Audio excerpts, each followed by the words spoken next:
Chào mừng các bạn đến với video của Bi Idea. Tôi là Bi. Hôm nay Bi rất vui thực hiện món bánh mì nguyên cám cùng quế kết hợp Nam Việt Quốc, nho khô sấy và hai loại phô mai mozzarella và cheddar. Theo cảm nhận đầu tiên của Bi về hương vị, đặc biệt là bánh thơm nhàn mùi quế và thoang thoảng mùi vỏ chanh, rất độc đáo, phù hợp cho mùa Giáng sinh và năm mới. Bánh rất ngon và đẹp, vỏ bánh vàng ươm, hạt hạnh nhân dậy mùi thơm và rất giòn, phủ lớp đường tạo trên bề mặt, tuyết rơi rất đẹp mắt. Ruột bánh dai, bùi bùi của bột nguyên cám kết hợp với nhân Nam Việt Quốc. Bên trong có hai loại phô mai béo béo kéo sợi rất hấp dẫn.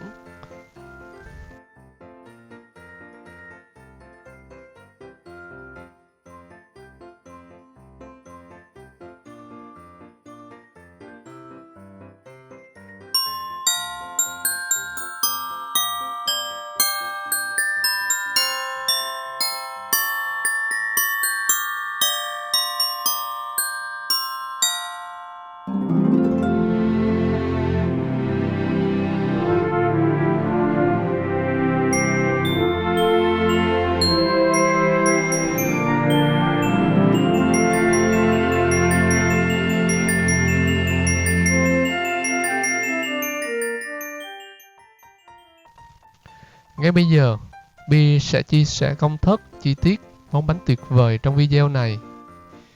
Bước đầu tiên, chuẩn bị nguyên liệu và dụng cụ làm bánh.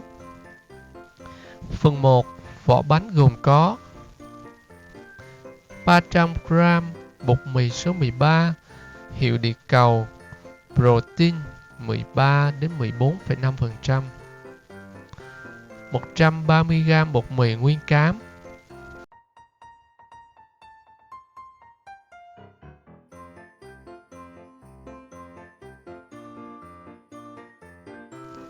50g đường xay mịn hiệu Biên Hòa,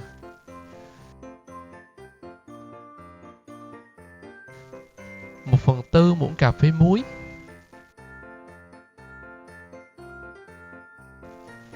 7g men instant,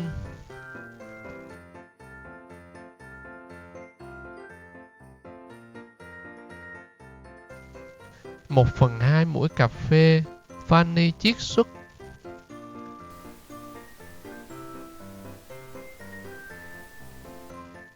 1/4 lòng đỏ để riêng quét mặt bánh, còn lại làm vỏ bánh, 50g bơ để ở nhiệt độ phòng hiệu TH Chua Milk,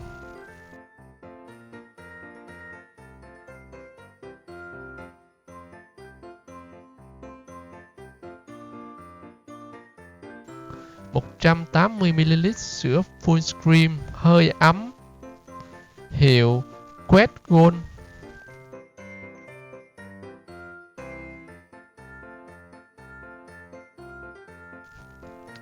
1 quả chanh lấy vỏ bào nhuyễn. Phần 2. Nhân bánh gồm có 150g Nam Việt Quốc và nho khô ngâm chung với nước cam vắt để lạnh qua đêm cho nở mềm, 100g phô mai kéo sợi mozzarella hiệu Ala, 2 miếng phô mai cheddar,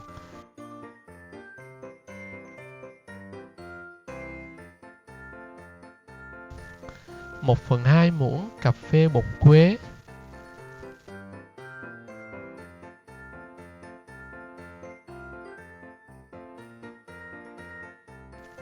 Phần trang trí gồm có đường xay mịn,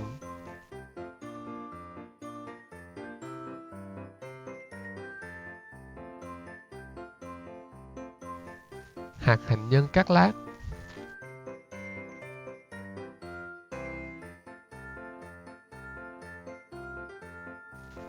dụng cụ làm bánh gồm có một khuôn tròn đường kính lọt lòng 20cm, cao 7cm. Chỉ nha khoa, hộp nhựa hình chữ nhật 20 x 30cm, cao 10cm, có nắp. Sau khi chuẩn bị nguyên liệu đầy đủ, chúng ta bắt đầu thực hiện kết hợp bột mì số 13 và bột mì nguyên cám vào âu, dùng vá gỗ trộn đều, cho muối và đường xay mịn và tạo lỗ trống. Tiếp theo, cho men không cần kích hoạt.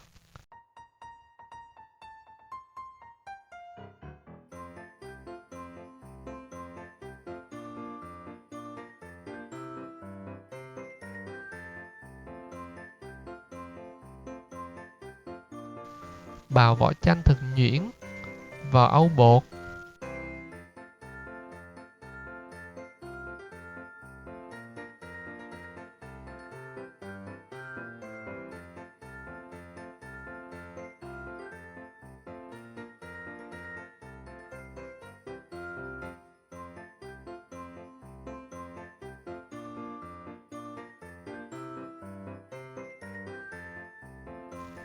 Cho bơ mềm vào sữa ấm khuấy đều và đổ hết hỗn hợp vào âu bột.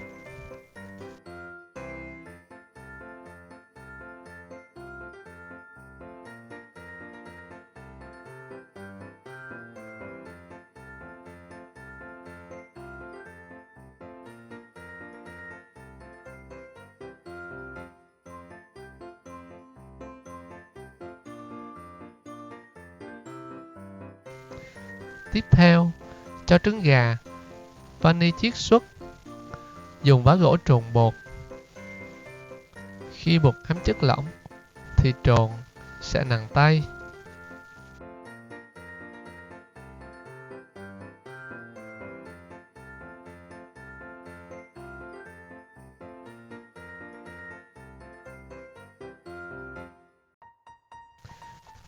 Bọc âu bằng màng bọc thực phẩm.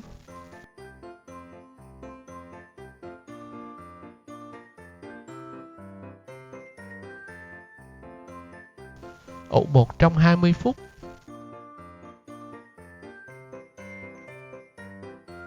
Sau 20 phút, lấy bột ra nhào trên tấm silicone chống dính.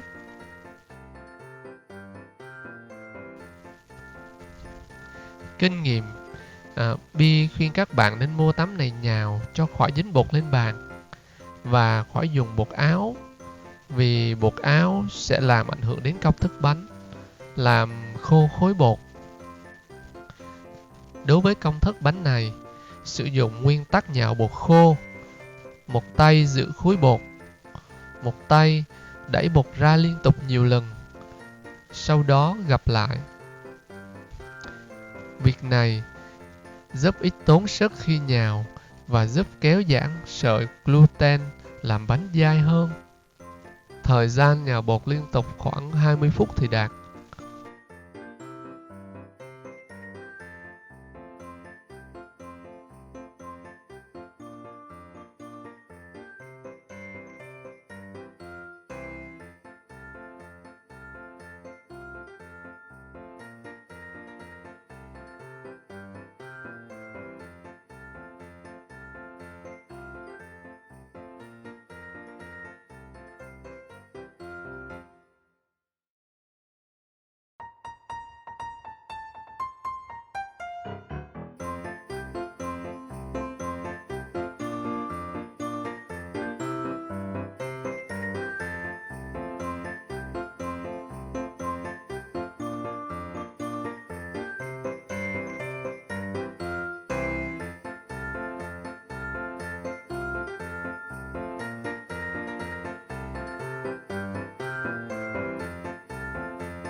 thử bột đạt bằng cách ấn vào bột đàn hồi. Việc kéo giặt bột để thử sẽ rách bột không phù hợp cho công thức bột khô này. Các bạn đừng quá lo lắng. Sau 20 phút nhào liên tục thì bột đã giã hơn ban đầu rồi.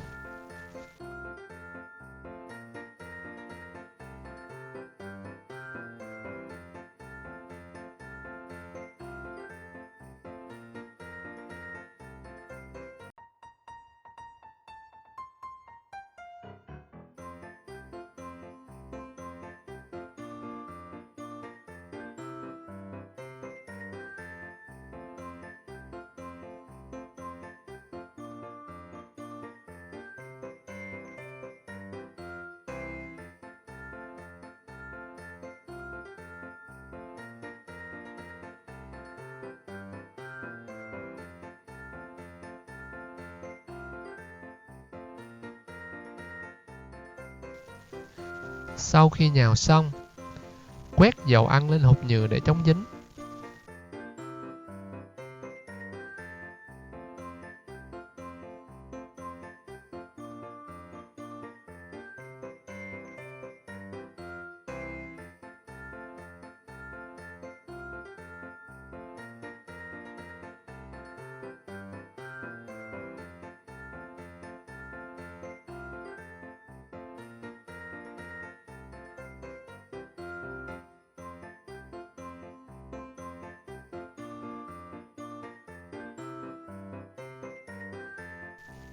Dùng tay ép dàn khối bột dẹp ra thành hình chữ nhật.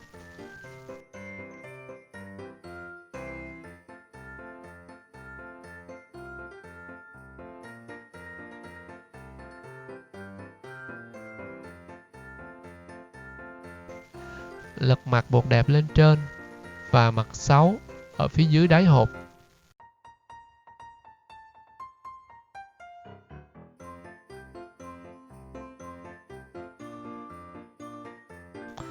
Sau đó dàn khối bột cho vừa hộp đựng.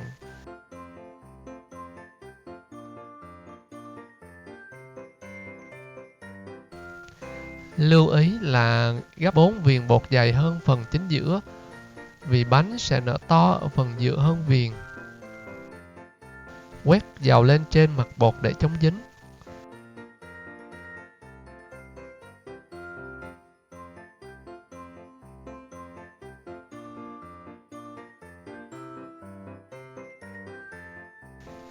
Đậy nắp hộp và ủ đến khi bột nở to gấp đôi khoảng 30 phút ở nhiệt độ 30 độ C.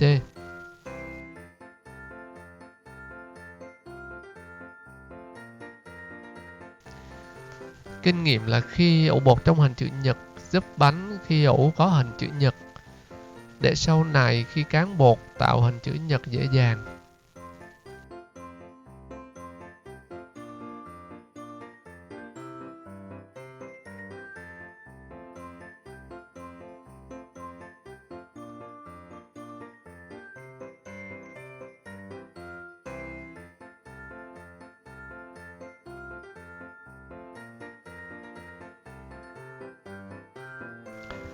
Khi chờ bột nở, chúng ta chuẩn bị phần nhân.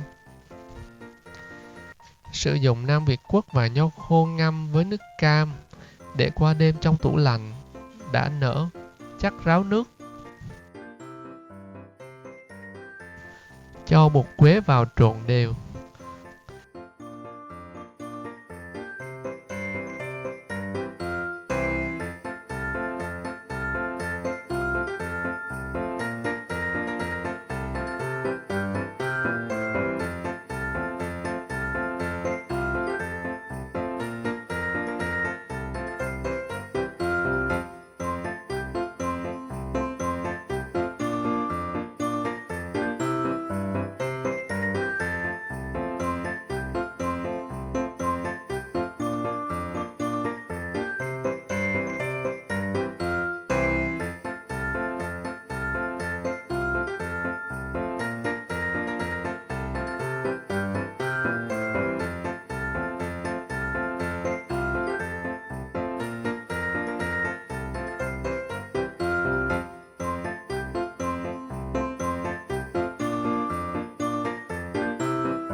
Lúc này, bột quế thấm vào hạt ngâm nên hơi khô.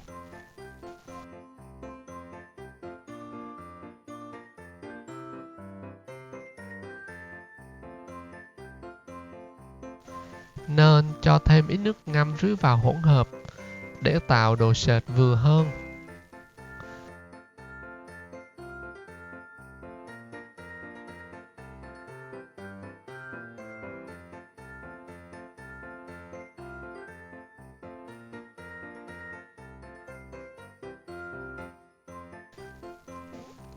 Sau đó, quét chống dính cho khuôn bằng dầu ăn.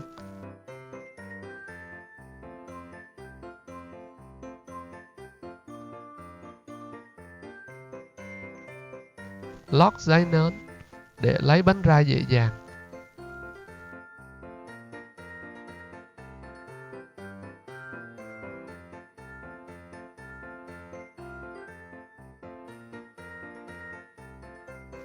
Cắt 2 miếng phô mai Chendol ra làm đôi.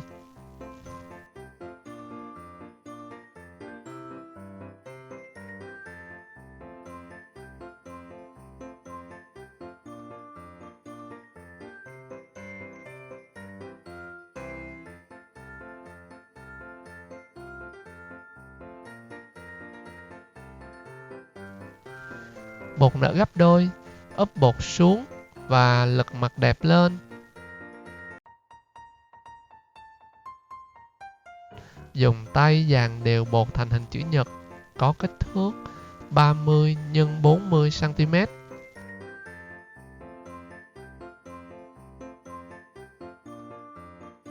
Tạo 7 đường bột tương ứng với 7 cuộn.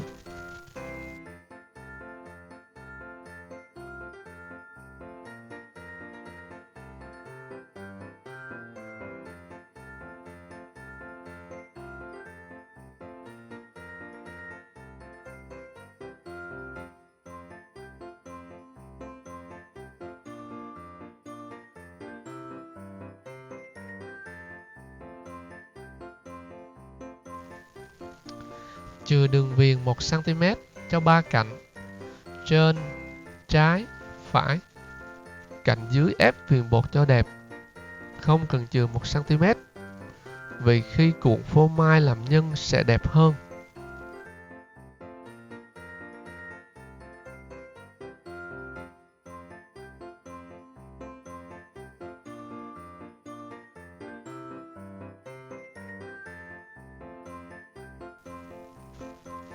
Cho phô mai Chendol sát mép dưới, phủ phô mai sợi mozzarella lên trên.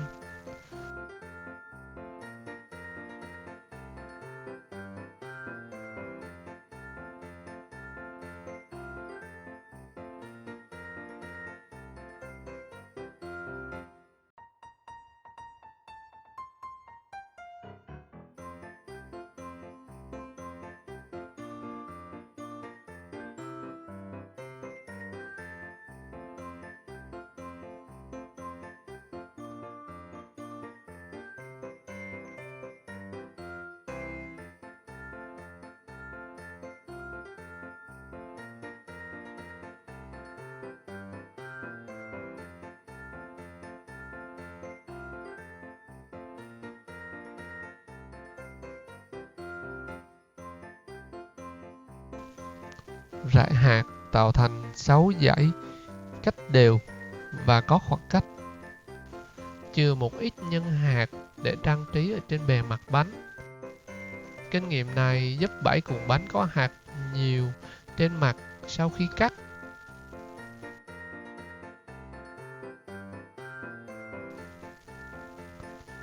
Tạo 6 đường cắt làm dấu.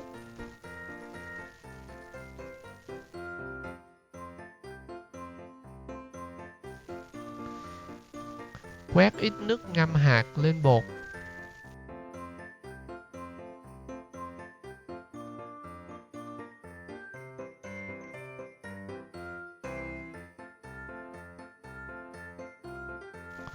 Tiến hành cuộn bánh, nhấn một lần ở phần phô mai, sau đó cuộn tiếp từ dưới lên trên.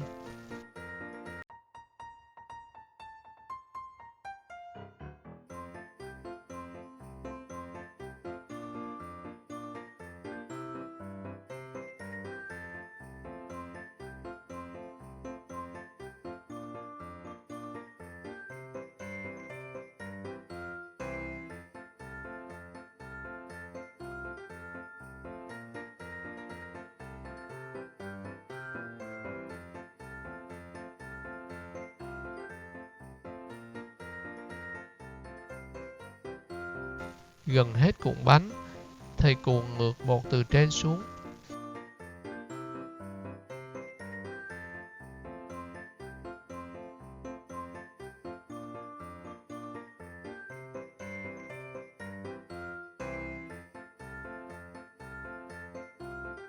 Miết mép bột cho dính.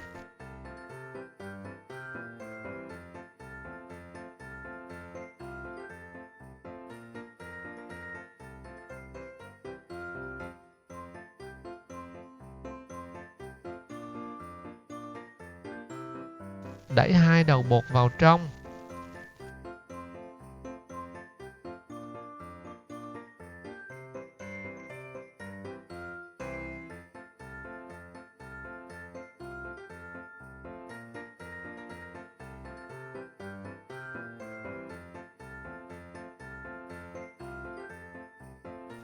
Cuối cùng, chỉnh sữa bột và chia thành 7 phần đều nhau.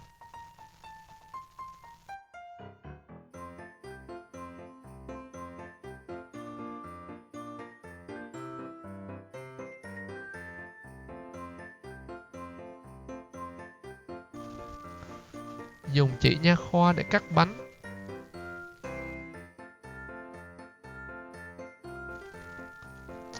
Luồn chỉ bên dưới bột, bắt chéo dây và cắt. Kinh nghiệm này giúp cắt đều và đẹp.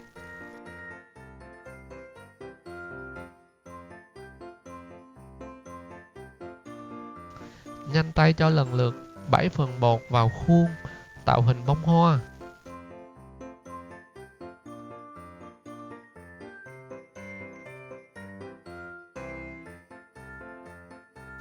Trang trí nhân còn lại trên mặt bánh.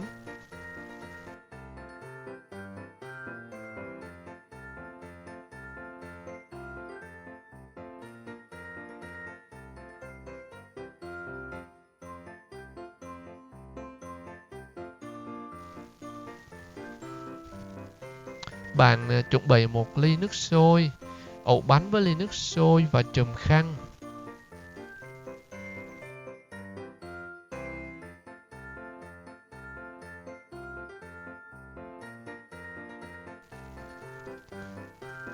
Trong khi chờ ủ bánh, chúng ta bật lò nướng 190 độ C, 2 lửa, có quạt.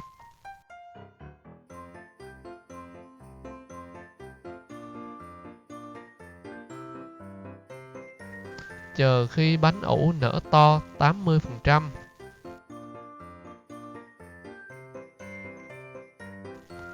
Chúng ta lấy ra, quét hỗn hợp lòng đỏ và sữa khuấy đều lên mặt bột bánh.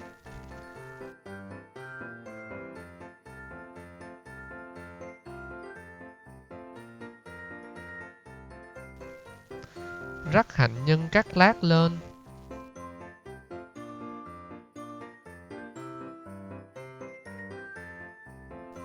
Lưu ý giúp bánh đẹp, dần lát hạnh nhân đứng cho khỏi chai nhân Nam Việt Quốc.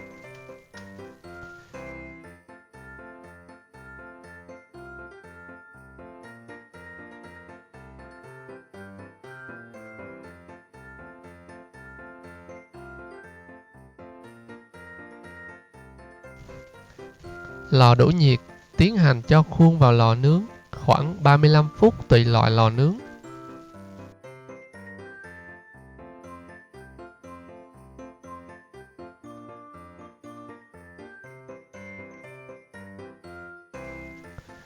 Sau 15 phút đầu, quay khuôn cho bánh chín đều và nướng thêm 15 phút nữa.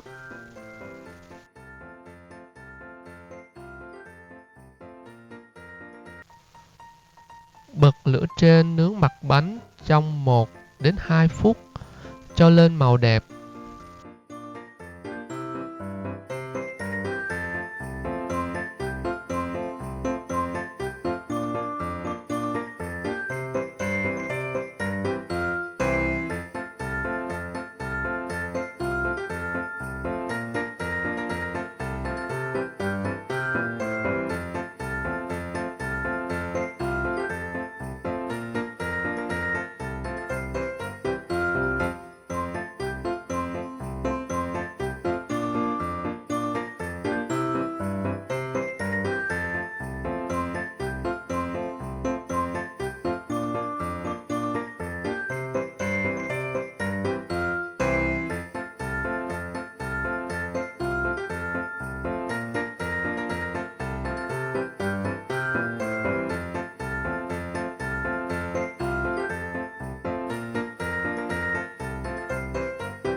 trang trí bánh bằng cách rắc nhẹ ít đường bột mỏng, tạo hình núi phủ tuyết cho đẹp mắt hơn nhé.